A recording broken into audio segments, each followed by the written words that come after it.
Hi friends, welcome to Sravani's Indian kitchen.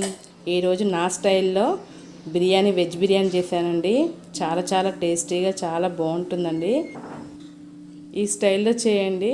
చక్కగా పిల్లలు అసలు బిర్యానీ అంటేనే మామూలుగా ఇష్టంగా తింటారు. ఇలా చేసి పెట్టండి, ఇంకా ఎంతో ఇష్టంగా తింటారు. ఓకేనా ఫ్రెండ్స్, దానికి కావాల్సిన పదార్థాలు ఏంటో ఎలా చేయాలో చూద్దామా. వెజ్ బిర్యానీకి కావాల్సిన పదార్థాలు చూద్దాం. ఒక ఉల్లిపాయ ఇలా సన్నగా పొడుగ్గా కట్ చేసి పెట్టుకోవాలి. 3 పచ్చిమిర్చి ఇలా పొడుగ్గా కట్ చేసుకోవాలి. 3 టమాటాలు ఇలా చిన్న ముక్కలుగా కట్ చేసుకోవాలి. ఒక క్యారెట్ రౌండ్స్గా కట్ చేసి పెట్టుకోవాలి. ఒక 15 లవంగాయలు, ఒక యాలక్కు, 3 అనాస పువ్వులు, దాల్చిన చెక్క, మరాఠీ మొగ్గ, బిర్యానీ ఆకు ఈ బిర్యానీలోకి తీసుకోవాలండి. పుదీనా 1 కప్పు, కొత్తిమీర 1 కప్పు. ఈ బిర్యానీలోకి నేను నెయ్యి కూడా వాడతానండి.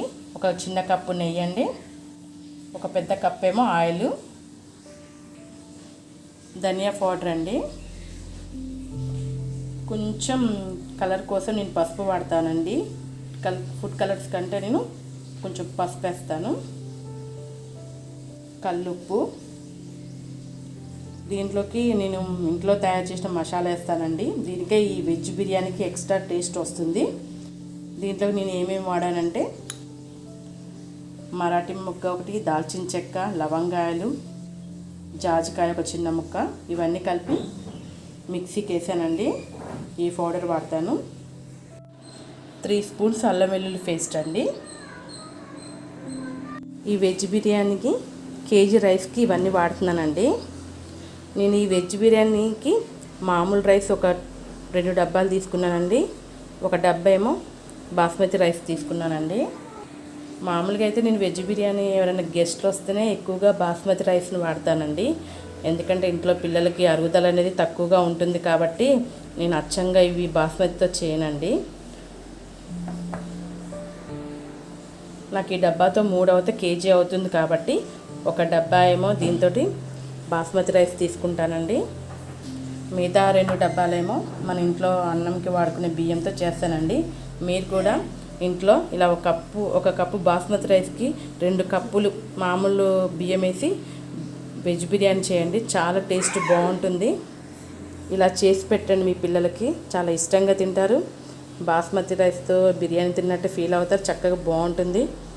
ఆల్రెడీ కలుపుతాం కాబట్టి అలాగే ఉంటుందండి. మొత్తం బాస్మతితో చేసినట్టు అనిపిస్తుంది. మీరు కూడా తప్పకుండా ఇలా ట్రై చేసి చూడండి. ఓకేనండి.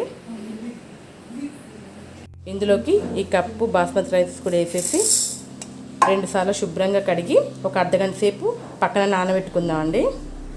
బిర్యానీ చేయడానికి బిర్యానీ గిన్నె పెట్టుకున్నామండి. నేను ఇలాంటి వెడల్పు లాంటి బిర్యానీ గిన్నెలో చేస్తానండి. అప్పుడే బిర్యానీ అనేది చక్కగా రైస్ అనేది పొడిగా వస్తుంది. స్టవ్ వెలిగించిపోయిన గిన్నె పెట్టానండి. గిన్నె వేడెక్కిపోయింది. ఇప్పుడు నెయ్యి వేసేసుకుందాం.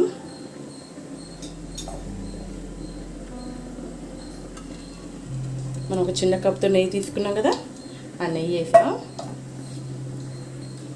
ఇప్పుడు ఒక పెద్ద కప్తో తీసుకున్నాం కదా, ఆయిల్ వేసేసుకుందాం. ఆయిల్ వేడెక్కిపోయిందండి. ఫస్ట్ క్యారెట్ ముక్కలు వేసేసుకుందాం.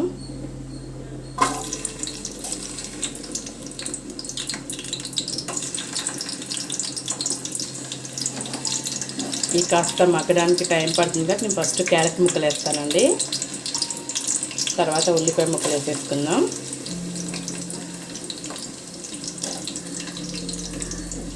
పచ్చిమిర్చి ఇవి కాస్త వేగాలండి. కాస్త వేగాయండి. ఇప్పుడు మనం అన్ని మసాలాలు రెడీ చేసుకుని పెట్టుకున్నాం కదా, బిర్యానీ ఆకు ఇవన్నీ, ఇప్పుడు ఇవన్నీ ఇందులో వేసేసుకుందామండి. నేను కాస్త ఇప్పుడు వెజిటేబుల్ కూడా పచ్చి వాసన పోయాక వేగాక అప్పుడు నేను ఈ మసాలా దినుసులన్నీ వేస్తానండి. అప్పుడు టేస్ట్ బాగుంటుంది. ఈ వేగిన ముక్కలు అనేవి చక్కగా బిర్యానీలోకి ఇలా చేయండి. మీరు కూడా ఒకసారి కలిపేసేసుకుందామండి ఇవన్నీ.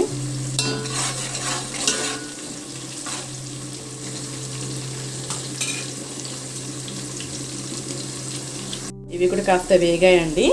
ఇప్పుడు మనం ఈ మసాలా దినుసుతోటి కాస్త పొడి చేసేసుకున్నాం కదా, ఇప్పుడు ఈ పొడిని కూడా ఇందులో వేసేద్దాం. మసాలా పొడి, బిర్యానీ మసాలా పొడి వేసామండి. ఒకసారి కలిపేసేసుకుందాం. ఇలా ఒకసారి కలిపేసేసుకొని ఆయిల్లో వేయగాక ఒక నిమిషం ఇప్పుడు టమాటాలు వేసేసుకుందాం. ఇప్పుడు టమాటాలు వేసేసుకుంటున్నామండి. ఈ టమాటాలు కూడా ఆయిల్లో మగ్గాలండి.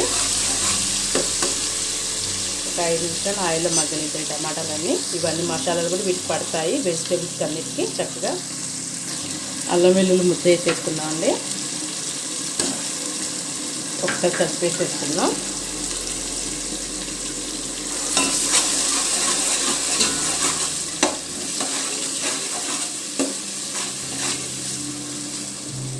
కాస్త అల్లం పేస్ట్ కూడా ఈ ఆయిల్లో మగ్గి పచ్చి వాసన పోతుందండి. ఒక 2 నిమిషాలు వేపేసుకుందాం. పుదీనా వేసేసుకుందాం.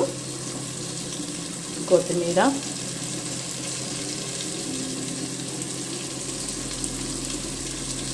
పుదీనా వేసుకోండి, మంచి ఫ్లేవర్ ఉంటుంది బిర్యానీకి. పుదీనా, కొత్తిమీర వేసేసుకుందాం. ఇప్పుడే మంచి బిర్యానీ స్మెల్ అయితే వస్తుందండి. వెజ్ బిర్యానీ ఇలా చేయండి, సూపర్ టేస్ట్గా ఉంటుంది. ధనియా పౌడర్ కూడా వేసేద్దామండి. ధనియా పౌడర్ వేసేసి ఇక క్యాప్ పెట్టేసి ఒక 2 నిమిషాలు మగ్గనిద్దామండి. చూడండి, చక్కగా ముక్కలన్నీ ఉడికిపోయినాయండి. ఆయిల్ అనేది అంతా బయటకు వచ్చేసింది కదండి. ఇప్పుడు నేను 3 డబ్బాలు తీసుకున్నాను రైస్. 3 డబ్బాలు అంటే కేజీ రైస్ కదండి. దీనికి 1కి 1.5 వాటర్ పోస్తానండి. 1కి 1.5 వాటర్ అంటే 3 డబ్బాలండి. 3 ఒకట్లు 3 అరలు 1.5 అండి. 4.5 వాటర్ పోసుకుందామండి. చక్కగా సరిపోతుంది. ఇప్పుడు కొంచెం పసుపు వేసేసుకుందామండి. ఒకసారి మొత్తం అంతా కలిపేసేసుకొని ఉంచేద్దాం. 4.5 వాటర్ పోసేసుకుంటున్నాం అండి. 4.5 గ్లాసులు వాటర్ పోసేస్తున్నాను.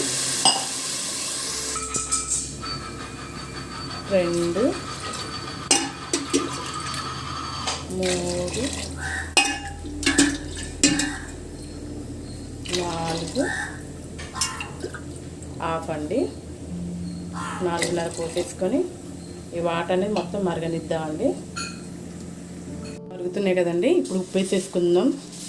దీనికి సరిపడా ఉప్పు వేసేసుకొని ఇప్పుడు రైస్ వేసేసుకుందామండి. ముందుగానే నానబెట్టుకొని ఉంచుకున్నాం కదండి, 1/2 అవర్. ఇప్పుడు ఈ రైస్ని ఇందులో వేసేసుకుందాం.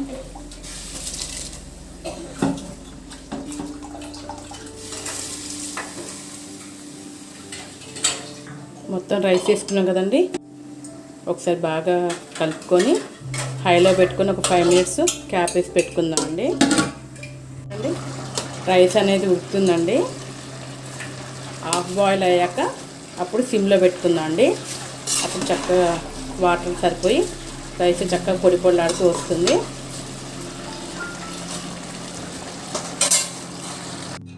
చక్కగా వాటర్ సరిపోయిందండి. చూడండి, వెజ్ బిర్యానీ రెడీ అయిపోయింది. ఇంకా దీన్ని ఆఫ్ చేసేద్దాం. ఎంతో గుమగుమలాడే మంచి బిర్యానీ రెడీ అయిపోయింది కదండి. నా వీడియో కనుక మీకు నచ్చితే ప్లీజ్ సబ్స్క్రైబ్, షేర్, లైక్ చేయండి. ఓకేనా? Bye friends.